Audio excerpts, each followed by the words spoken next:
Atletiek is kernsport in onze provincie, wat natuurlijk de moeder van alle sporten is. Van de Olympische Spelen, van hardlopen tot en met alle atletische disciplines als post-hoogspringen, discuswerpen, hordenlopen.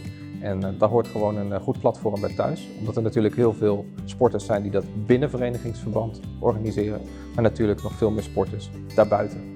Mijn naam is Joost van den Akker en ik ben gedeputeerde Economie, Onderwijs en Sport in de provincie Limburg. Het gave aan atletiek beoefenen in Limburg is de veelzijdigheid van het uitdagende landschap. Je kunt trailruns doen door de heuvels, je kunt vlakke stukken doen door de bossen en velden, je kunt door de duinen heen en je kunt natuurlijk ook meedoen aan de verschillende events. De cityruns, de halve marathons en we hebben natuurlijk de nodige atletiekbanen om de sport te kunnen beoefenen. Wat ik zelf heb met atletiek is vooral het hardlopen. Dat ben ik een paar jaar geleden weer gaan doen en is ook iets dat je op elk moment van de dag, bij weer en wind, waar dan ook, kan doen. Ik hou er zelf van om de dag mee te beginnen, goed met een fris hoofd daarna aan het werk te kunnen gaan. En ja, hier langs de Maas in Limburg kun je dat doen, maar je kunt natuurlijk ook een heuvel op of een snel stukje door de stad. Dus dat is echt mijn passie voor hardlopen in Limburg.